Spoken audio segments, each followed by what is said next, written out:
maestro Samael Aumbeor el día 4 de mayo de 1977. Vamos a hablar hoy un poco sobre el sentimiento de sí mismo.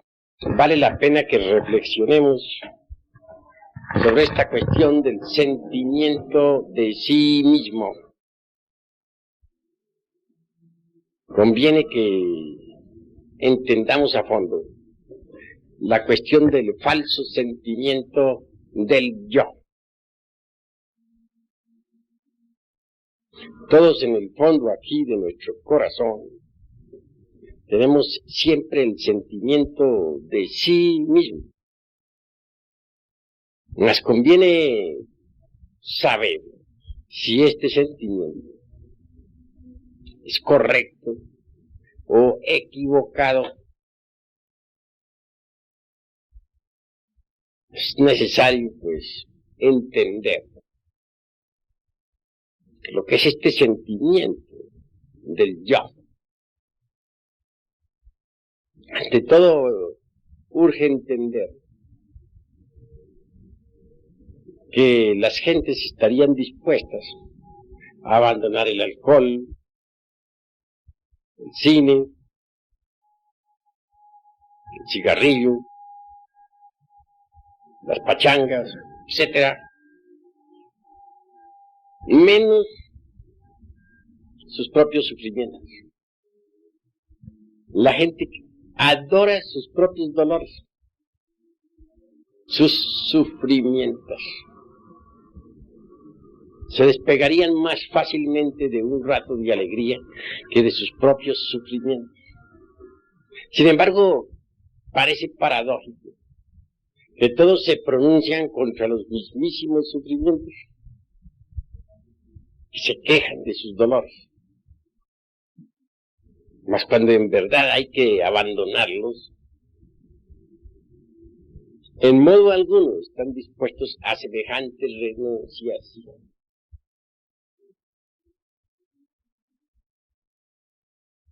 Ciertamente, tenemos una serie de fotografías vivientes de sí mismos. Fotografías de cuando teníamos 18 años, fotografías de cuando éramos muchachos, fotografías de cuando éramos hombres de 21 años, fotografías de cuando teníamos 28 o 30, etcétera, etcétera, etcétera. A cada una de esas fotografías psicológicas le corresponde toda una serie de sufrimientos. Eso es ostensible. Y gozamos examinando tales fotografías.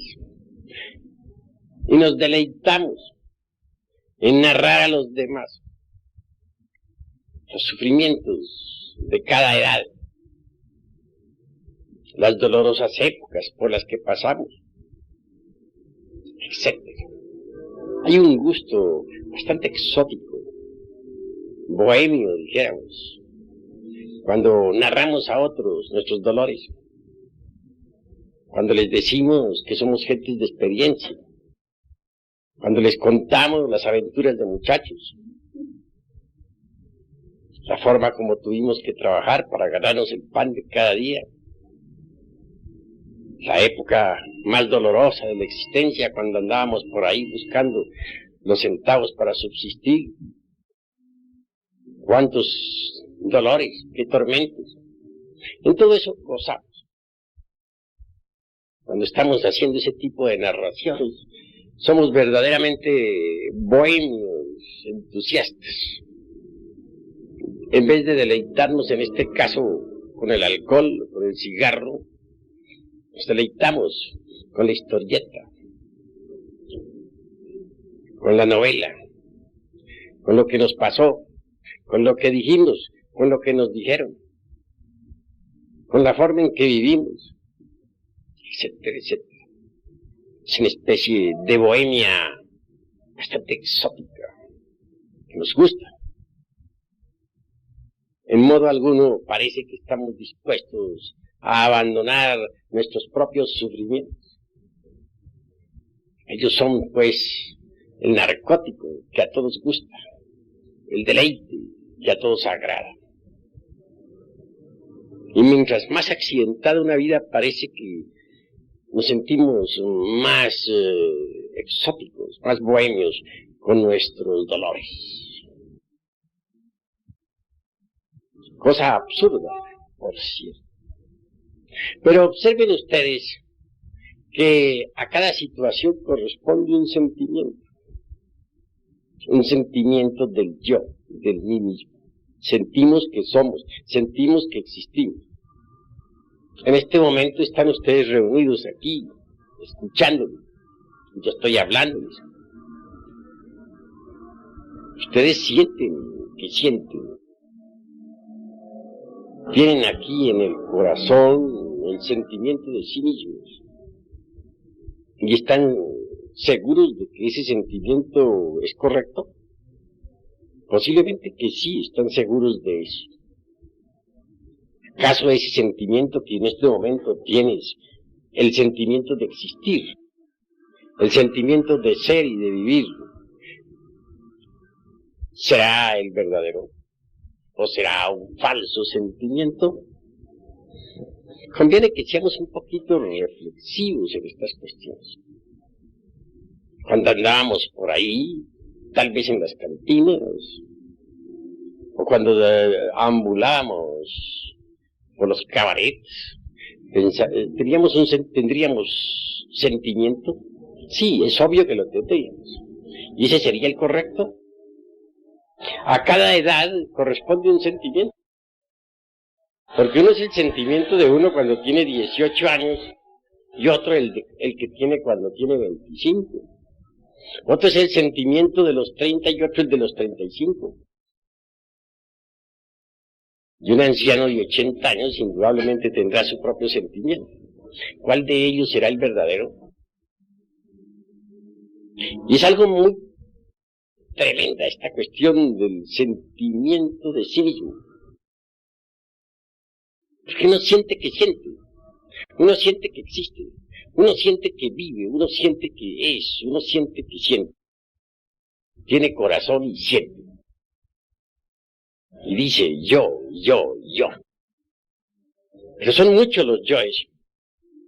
¿Cuál de los sentimientos será pues el exacto? Reflexionen ustedes un poco en esta cuestión. Piensen. Vale la pena tratar de comprender esta cuestión.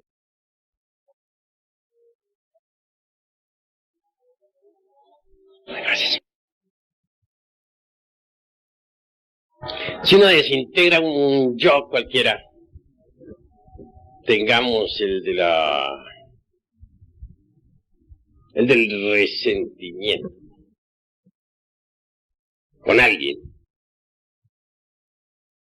está contento de haberlo desintegrado. Pero si el mismísimo sentimiento continúa, hay algo que está fallando en el trabajo. Sencillamente, esto nos indica que el tal yo que creímos haber desintegrado, no se ha desintegrado, puesto que el sentimiento del mismo continúa.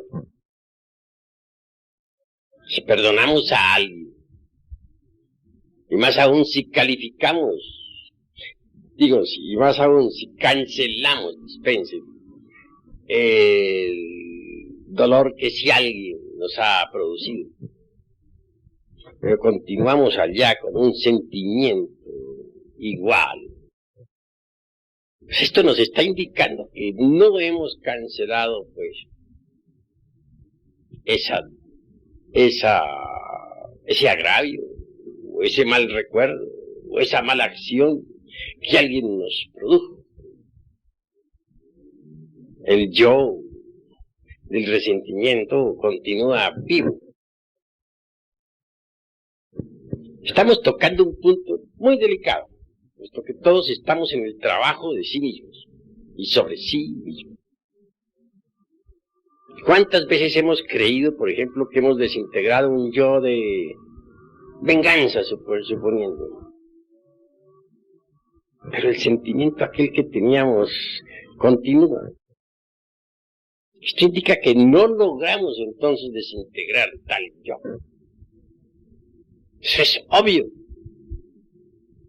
De manera que entonces en nosotros existen tantos sentimientos cuantos agregados psíquicos o yoes tenemos en nuestro interior.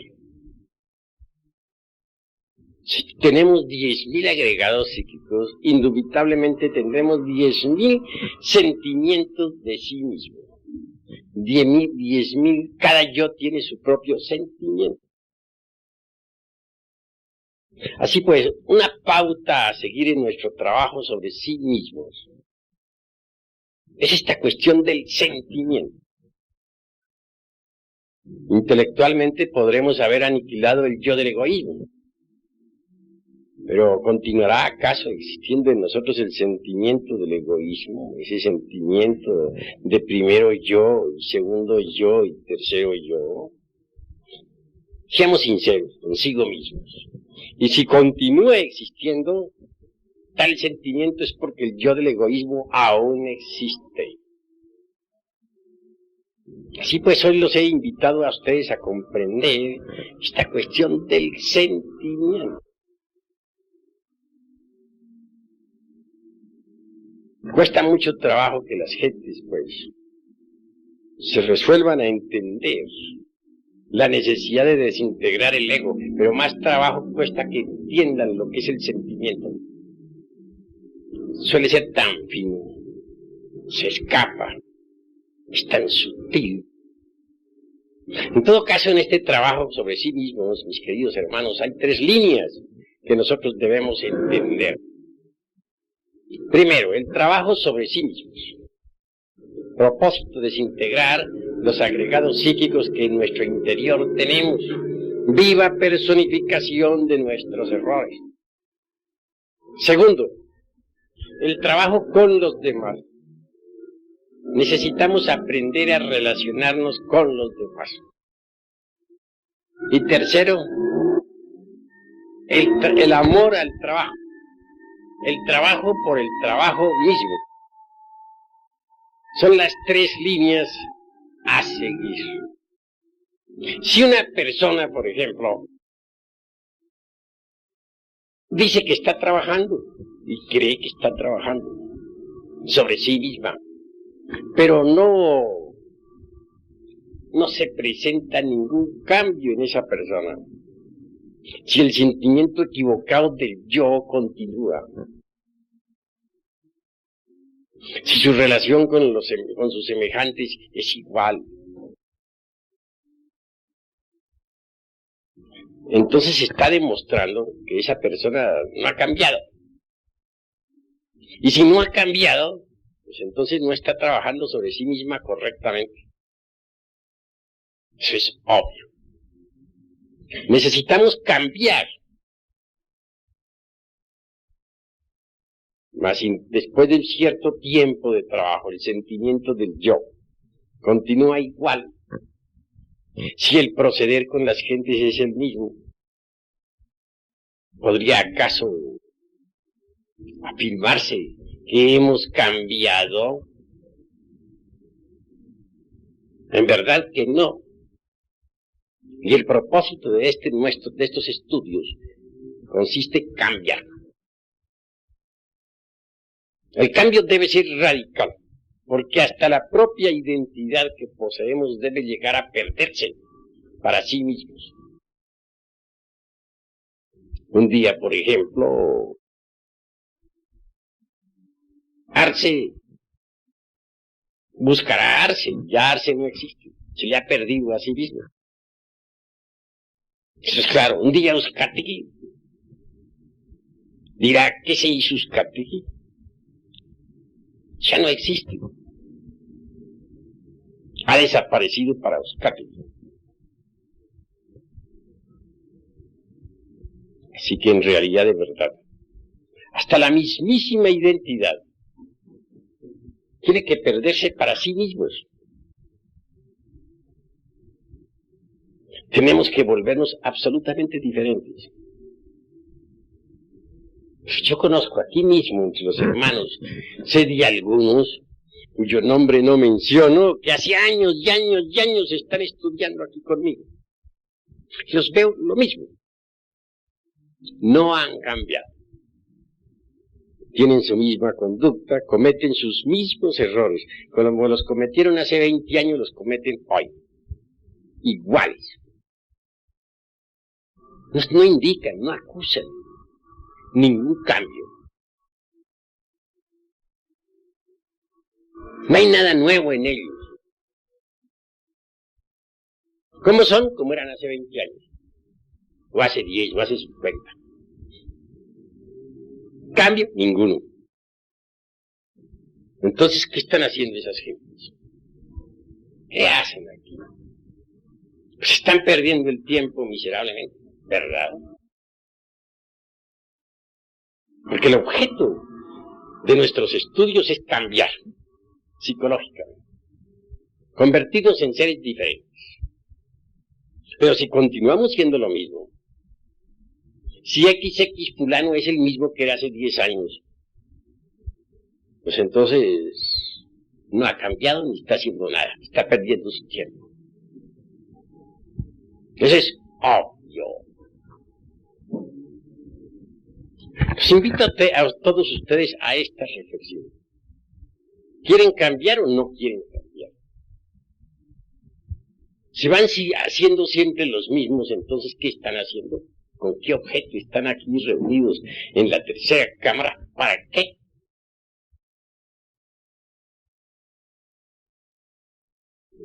Hay que ser más reflexivo. Una guía a seguir es esta cuestión del sentimiento, del yo.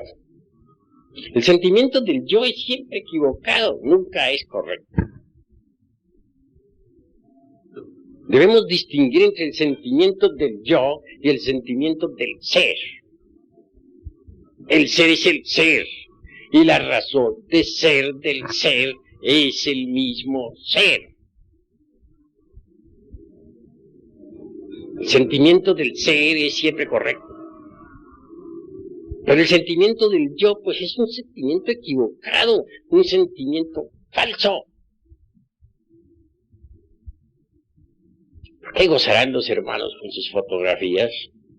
Con las fotografías psicológicas de hace 20, de hace 30, de hace 50 años. ¿Qué les pasa? Cada fotografía psicológica de esas va acompañada de un sentimiento diferente. Sí, el sentimiento del jovencito de 18 años que se emborracha. El sentimiento del muchachito de 20 que anda con la noviecita o por los caminos de la perversidad, etcétera. ¿Cuál de esos será el correcto? ¿El que teníamos cuando éramos muchachos de 18 años o el que tenemos hoy en día a la edad de 50 o de 60 años? ¿Cuál será el verdadero? Pues ninguno de esos sentimientos es verdadero, ninguno de esos es correcto, todos esos son falsos. Falso es cuando se siente uno un hombre de 18 que tiene el mundo por delante y que las noviecitas le sonríen. Falso es el muchachito aquel de los 20 que cree que por su cara bonita va a dominar al mundo. Falso es el del jovenzuelo aquel de los 25 que anda de ventana en ventana. Todo eso es falso. ¿Cuántos de esos sentimientos sería el real? Solo la conciencia nos puede dar un sentimiento real. No olviden ustedes que entre la conciencia y el ser no hay mucho distanciamiento que se diga. Son tres los aspectos de la vida: el ser, el sat, en sánscrito, la conciencia, chit, y la felicidad, ananda. Pero la conciencia real del ser, que no está muy distante del ser en sí mismo, se encuentra enfrascada entre toda esa multiplicidad de agregados psíquicos que personifican a nuestros errores y que en nuestro interior cargamos. Solo ella puede darnos un sentimiento correcto. Pero ese sentimiento sería cruel para los demás. que los demás están enfrascados en falsos sentimentalismos que nada tienen que ver con el verdadero sentimiento del ser. El sentimiento de la conciencia objetiva real es lo que cuenta, es lo importante. Pero para poder tener nosotros ese sentimiento verdadero de la conciencia real y objetiva, necesitamos antes que todo desintegrar los agregados psíquicos. A medida que vayamos desintegrando los diversos agregados, viva personificación de nuestros defectos, la voz de la conciencia se irá haciendo cada vez más fuerte. El sentimiento del ser, es decir, de la conciencia, irá sintiéndose cada vez más y más en forma intensiva. Y a medida que vayamos sintiendo con la conciencia, nos daremos cuenta de que, el falso sentimiento del yo nos conduce al error. Mas esto es sumamente fino, sumamente delicado. Porque en la vida todos nosotros hemos sufrido demasiado. Eso es obvio. También hemos marchado por el camino del error. Eso es patético.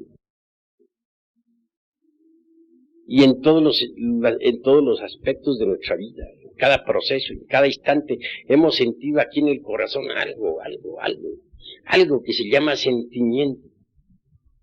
Ese algo lo hemos siempre considerado como la voz de nuestra conciencia. Lo hemos considerado como el sentimiento de sí, como el sentimiento real al cual hemos obedecido, como el único que puede conducirnos por el camino recto, etc.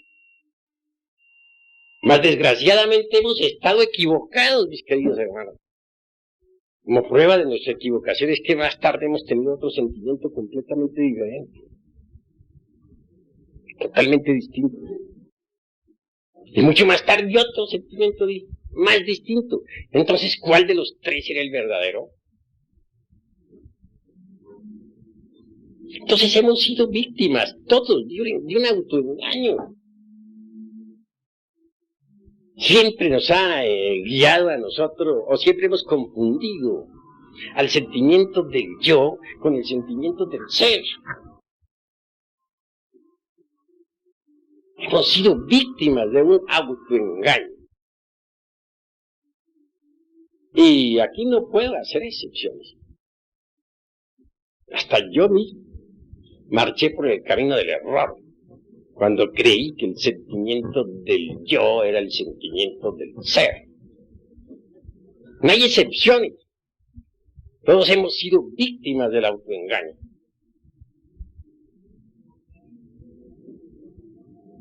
Llegar a sentir de verdad, llegar a tener el sentimiento preciso, es algo tremendo.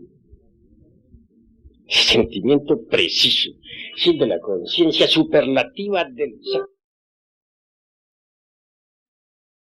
En todo caso, nosotros debemos marchar por el camino de la aristocracia de la inteligencia y de la nobleza del espíritu. A medida que avancemos por esa senda tan difícil del autoconocimiento y de la autoobservación de sí mismos de momento en momento,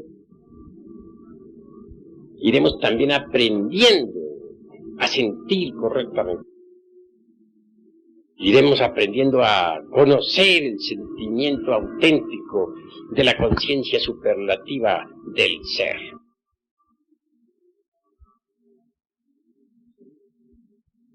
El ser para nosotros es lo que cuenta. Es lo importante. Y el sentimiento juega gran papel en esta cuestión del ser. Pero muy hondo papel. ¿Cuántas veces creímos que andábamos bien por el camino de la vida, guiados por el sentimiento vivo de una auténtica realidad? Y sucedió que entonces andábamos peor que antes, que nos guiaba un falso sentimiento, el del yo. Hay personas que no son capaces de despegarse del falso sentimiento del yo, jamás. Tienen una serie de fotografías sobre sí mismas que no abandonarían por nada de la vida, ni por todos los tesoros del mundo. Gozan con sus dolores, y renunciar a ellos sería peor que la muerte misma. Las gentes viven quejándose y gozan en las quejas, y nunca abandonarían sus dolores. Es terrible esto que les estoy diciendo, doloroso, pero es la verdad. Por un falso sentimiento del yo podemos perder toda la existencia íntegra. Porque si pasan los 20 años y los 30 y los 40 y los 50 y los 60 y llegamos a los 80, si acaso llegamos, porque muchos mueren antes de los 80, por ese mismo falso concepto, falso sentimiento del yo, para ser más claro. Y ese falso sentimiento que tenemos del yo nos embotella completamente en el ego. Y al fin morimos sin haber dado ni un paso adelante. Por lo común las gentes, al enfrentarse a la vida, no reciben las experiencias directas en la conciencia. No. Tienen una serie de preconceptos, prejuicios en la mente terribles. Cualquier reto, pues es de inmediato, dijéramos, escudado por algún prejuicio o preconcepto. Todo lo que sucede en la vida llega no directamente a la conciencia. Toda esa multiplicidad de prejuicios que tenemos dentro, toda esa diversidad de sentimientos equivocados y contradictorios, pero nunca la conciencia. Y en consecuencia, pues, permanecemos dormidos toda la vida. Miremos un viejo neurasténico, por ejemplo, de 80 años, rancio, torpe en el pensar, botellado en algún dogma, tiene un sentimiento de sí mismo totalmente equivocado. Cuando algo le llega, no toca su conciencia, todo lo que le llega, llega a su mente. Y esta, como está llena de tantos prejuicios, costumbres, hábitos mecánicos, etcétera, pues reacciona de acuerdo con su propio condicionamiento. Pues reacciona violentamente, cobardemente, etcétera, etcétera, etcétera. Observen ustedes, algún anciano de 80 años, reaccionando. Ya lo conoce uno, siempre da las mismas reacciones. ¿Por qué? Porque todo lo que llega a su mente, pues, no toca nunca su conciencia. Llega a su mente y luego de allí, pues, la mente lo interpreta a su modo. La mente juzga todo como le parece, como está acostumbrada a juzgar, como cree que es verdadero. Y el falso sentimiento del yo respalda la forma equivocada del pensar. Total que quien tiene un falso sentimiento del yo pierde su existencia miserablemente. Que hay que llegar al correcto sentimiento, pero este es el de la conciencia. Nadie podría llegar a tener ese correcto sentimiento si antes no desintegrara los agregados psíquicos. A medida que uno va desintegrando los agregados psíquicos, el correcto sentimiento se va manifestando.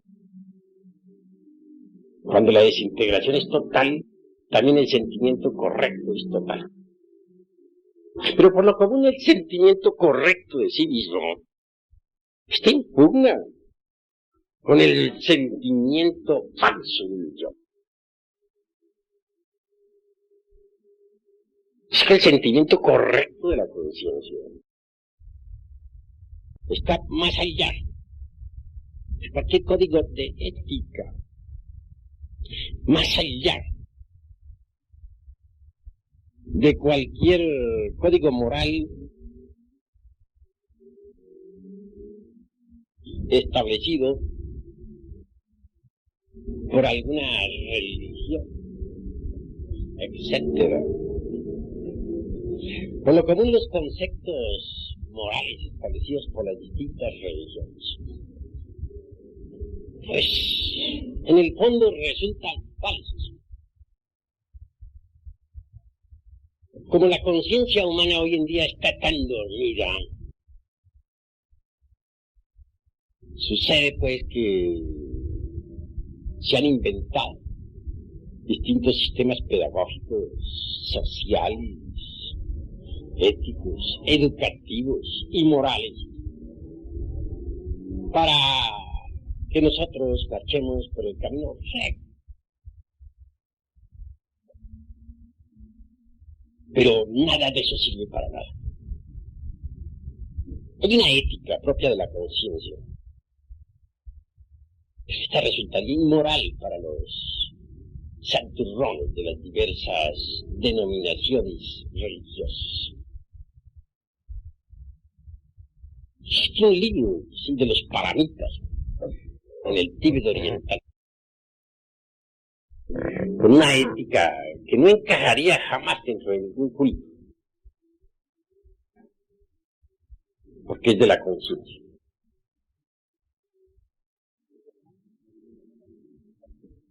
Y no me estoy pronunciando contra ninguna forma religiosa, únicamente contra ciertas formas o contra ciertos, dijéramos, armazones oxidados, dentro de los cuales está embotellada hoy en día la mente y el corazón. Ciertas estructuras caducas y degeneradas, de falsa moral convencional. Contra eso es que me estoy pronunciando. En estos estudios no se trata de seguir o de vivir de acuerdo con ciertas formas petrificadas de moral. Aquí lo que se debe desarrollar es la capacidad de la comprensión. Nosotros necesitamos constantemente enjuiciarnos a sí mismos, con el propósito de saber qué tenemos y qué nos falta. Hay mucho que debemos eliminar y mucho que debemos adquirir si es que queremos marchar por el camino recto. Mas el sentimiento equivocado del yo no permite a muchos avanzar por la difícil senda de la liberación. Siempre se confunde a ese sentimiento equivocado del yo con el sentimiento del ser. Si no abrimos bien los ojos, como se dice, el sentimiento equivocado del yo puede hacernos fracasar a todos en la presente existencia.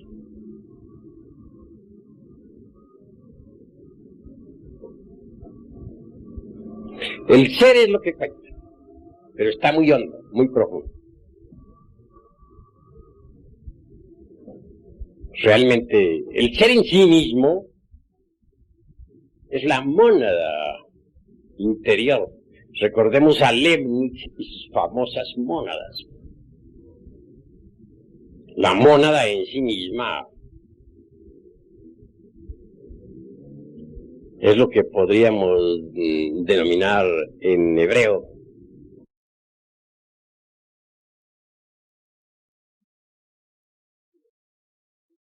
Nashemah, es decir, Atman Budi. Atman, ¿quién es Atman? Es el íntimo, el ser. Sobre eso nos dice algo precisamente dioses atómicos. Antes de que la falsa aurora apareciera sobre la tierra, aquellos que sobrevivieron al huracán y a la tormenta alabaron al íntimo, y a ellos se les aparecieron los heraldos de la aurora. Neshama, es decir, Atman Budi, es la mónada citada por un Leibniz y su filosofía monádica.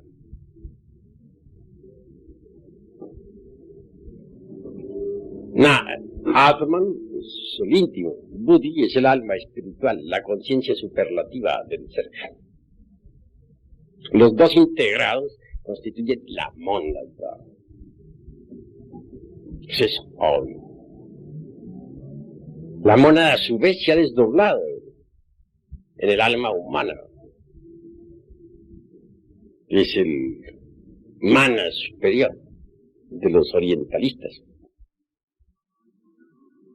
Esa alma humana en principio es germinal completamente, pero de ella por desdoblamiento ha resultado la esencia, que es lo único que los animales intelectuales tienen dentro, encarnado.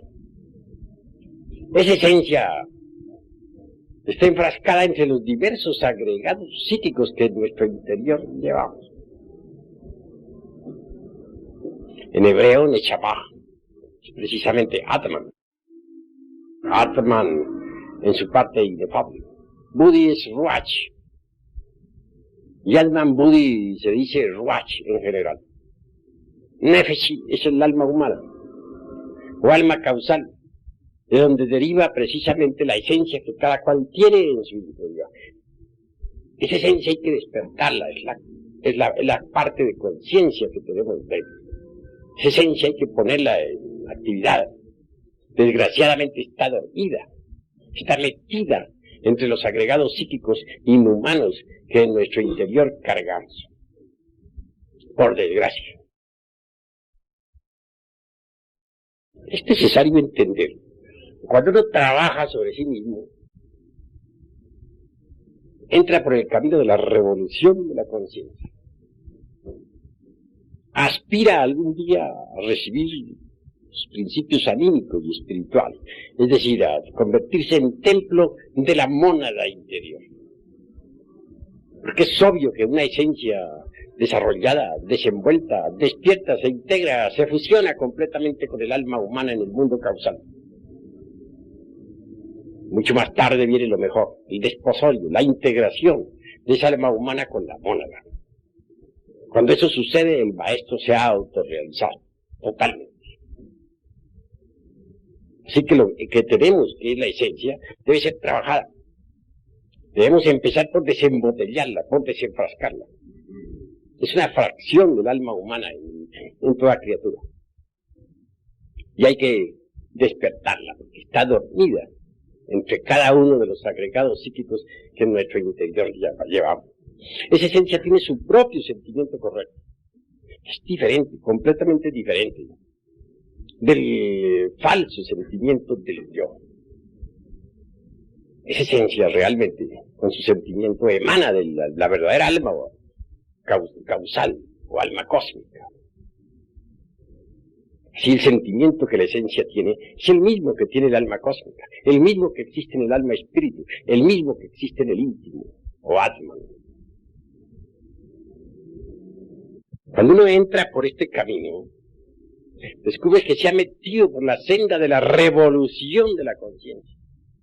La revolución de la conciencia es tremenda, porque trae de hecho aparejada la revolución intelectual y la revolución física.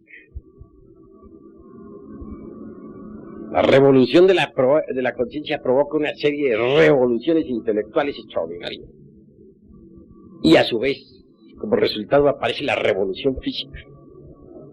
En la alquimia, por ejemplo, se habla de la reincrudación del cuerpo físico, de la invulnerabilidad y de la mutación.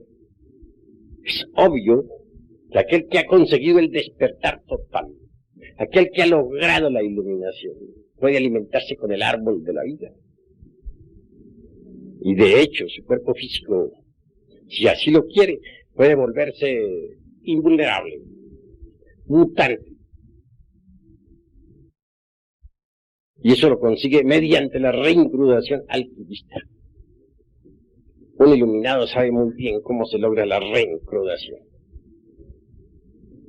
Así son tres revoluciones en una. La de la conciencia, que trae aparejada la revolución intelectual, y la otra, la revolución física.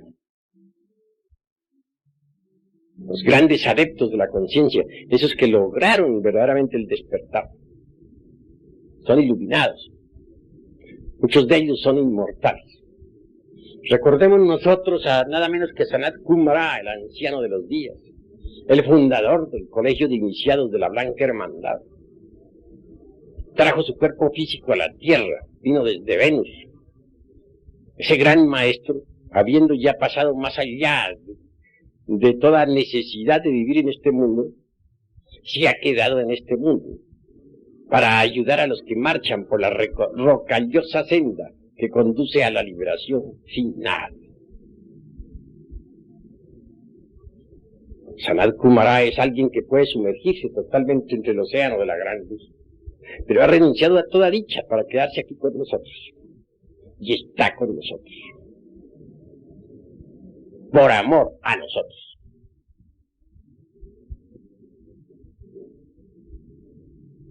En el camino este que estamos recorriendo, urge entender la forma de relacionarnos correctamente con nuestros semejantes. Si trabajamos sobre sí mismos, debemos también levantar la antorcha para iluminar el camino de otros, para mostrar a otros el sendero, que eso es lo que hacen precisamente los misioneros gnósticos. Mostrar a otros la senda de la liberación. En el Oriente se habla claramente de dos clases de seres que marchan por este camino. Los primeros los podemos denominar los Sravakas y los Budas Praitekas.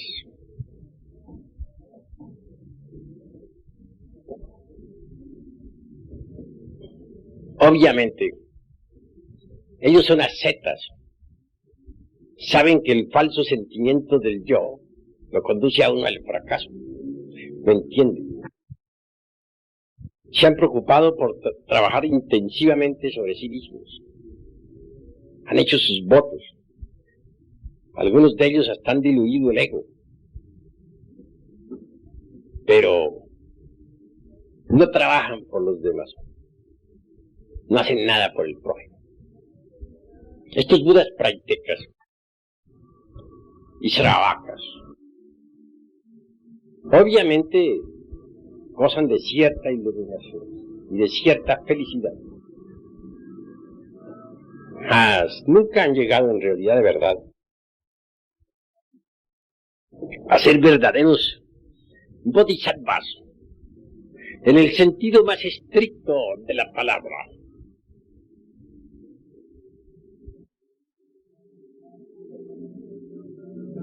Hay dos clases de bodhisattvas. Los que tienen al bodhisattva en su interior y los que no lo tienen. ¿Qué se entiende por el bodhisattva?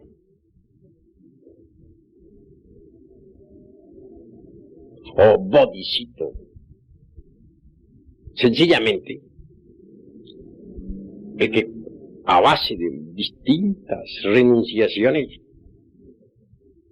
y de kalpas enteros, manifestándose en los mundos y renunciando a cualquier grado de felicidad, trabajan por la humanidad.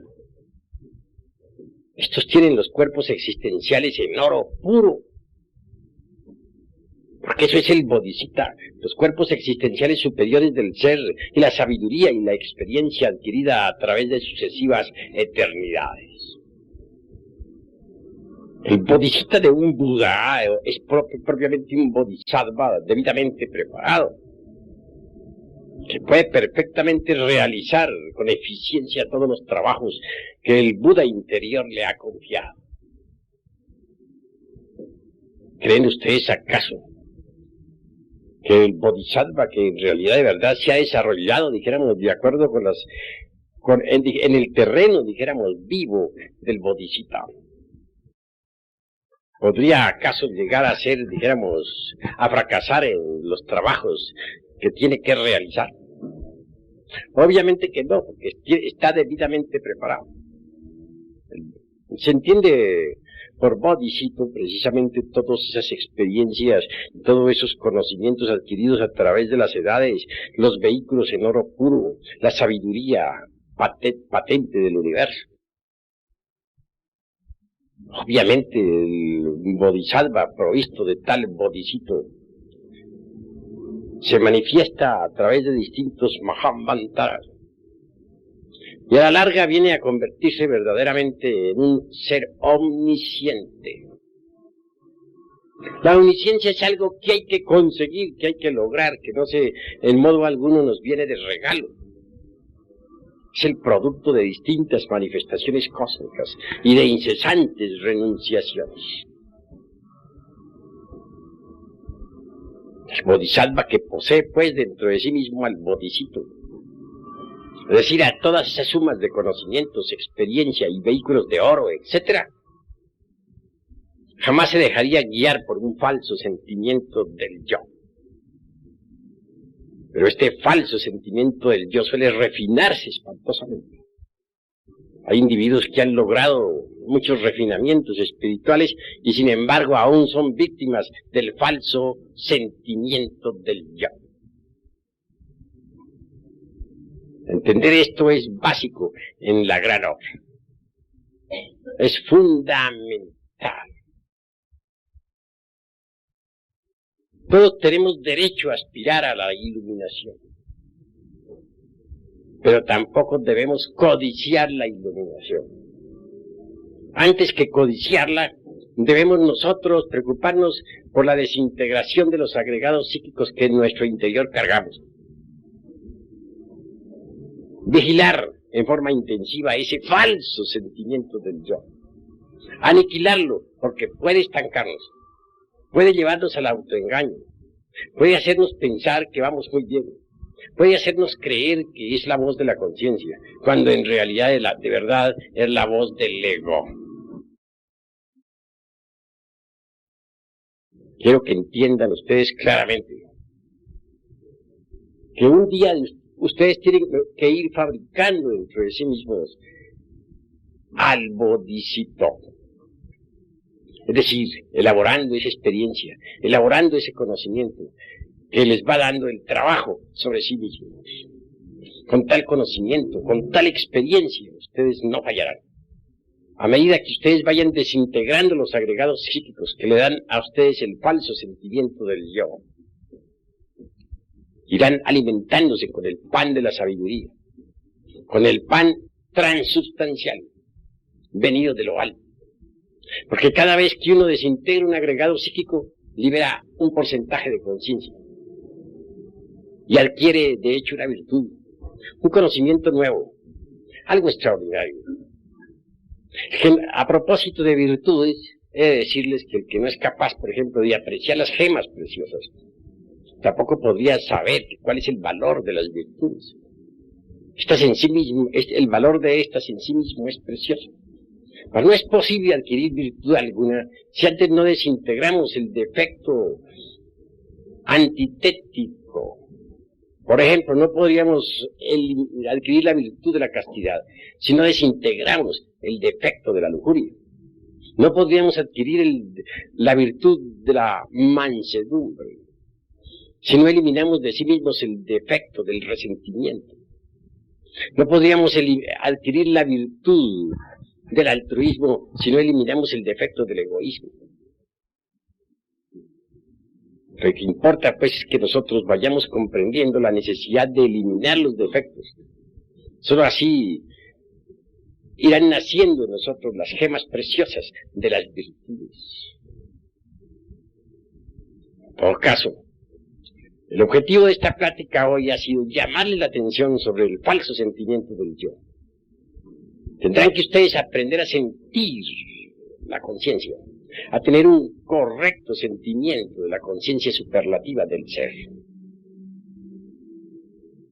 Esa conciencia superlativa emana o deviene originalmente de Atman, el inefable, es decir, del íntimo, del ser.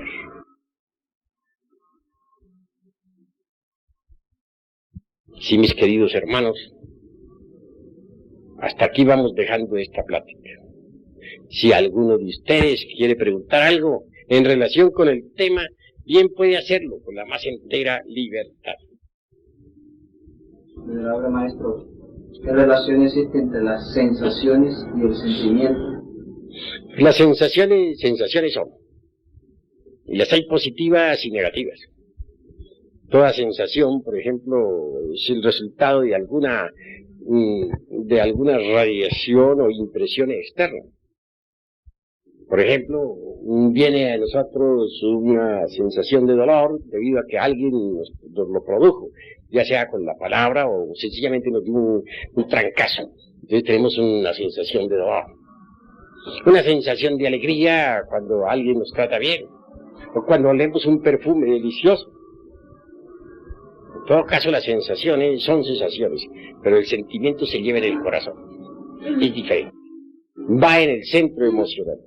Y nunca se debe confundir al sentimiento auténtico del ser, del alma, de la mónada, de la esencia, etcétera, del ser en general, con el sentimiento del yo. Cada yo tiene su forma de sentimiento. Y por lo común, esos sentimientos del yo nos llevan al fracaso. ¿Alguna otra pregunta? Todos pueden preguntar, que ninguno quede con dudas.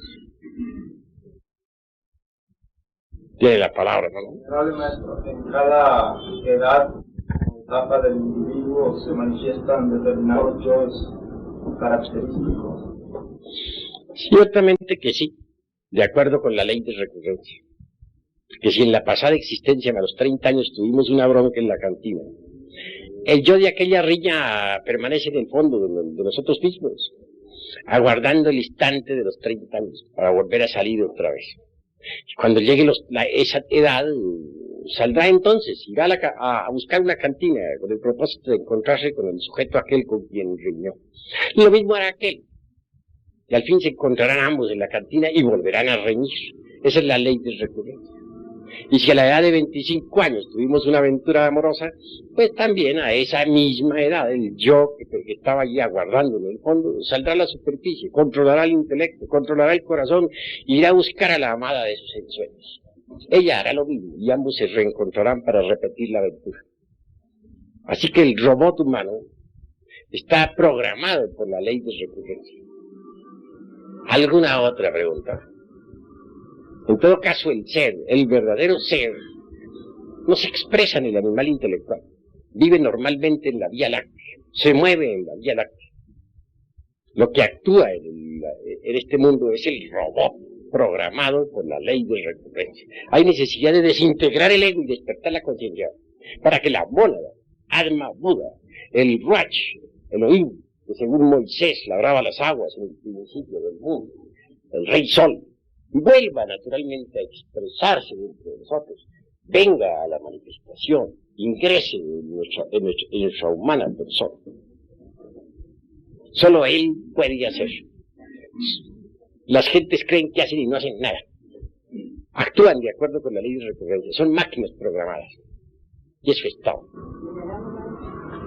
A propósito de lo que dice la ley de recurrencia, leía un periódico en el editorial que en 1385 sucedió la batalla en Tlatelolco, el señor Tlatelolco con el señor de Azcapotzalco. Y la misma batalla que sucedió en 1968 fue la que sucedió en aquel año. Claro, así es. Y siempre se repite todo, de acuerdo con la ley de recurrencia. Eso es verdad. La Segunda Guerra Mundial no fue sino la repetición de la primera. Y la tercera no será sino la repetición de la segunda. ¿Alguna otra pregunta?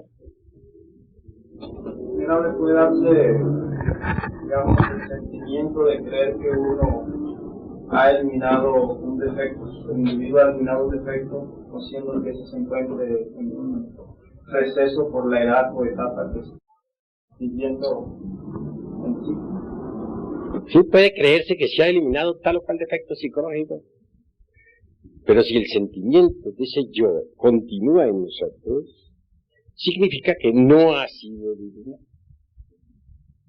De manera que esa es una forma que nos permite, esta cuestión, o este conocimiento nos permite a nosotros saber si hemos eliminado tal o cual yo.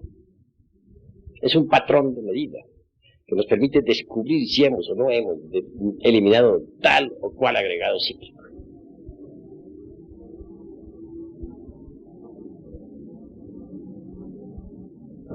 Maestro, ¿cómo podemos explicarnos el caso de que Adonai tenga karma? En ese caso, yo lo tengo considerado un caso de punto. Bueno, Adonai, el hijo de la luz y de la alegría, no tiene, que yo sepa, no tiene karma.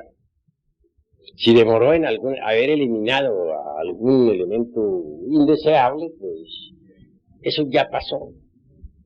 Yo he entendido que su karma eran los recuerdos de algo que no sabemos nosotros. Bueno, pero esa es una conjetura. Tenemos que marchar sobre los hechos. Yo no sé que Adonai tenga karma. Por lo menos no he sido informado sobre eso. Esa es la cruda realidad. Tengo entendido que no tiene karma. Ahora tiene cuerpo físico, vive en Europa. Es un adepto maravilloso. Pertenece al círculo consciente de la humanidad solar que opera sobre los centros superiores del ser. Vive y pasa como un desconocido en Europa, en Francia. ¿Hay alguna otra pregunta? A ver, Marina.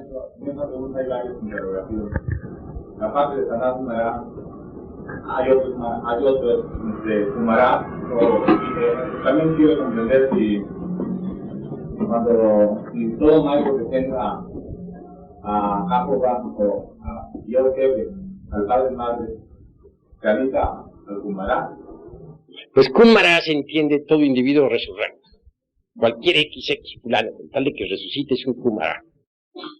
Obviamente los Kumarás, pues lo mismo que los Pitris, son los que ayudaron pues a crear, digamos, o a dar vida pues, a la forma física, humana que tenemos. Me parecen más interesantes todavía que los Kumarás, los Agnisvatas. Son dioses solares. Son bastante interesantes.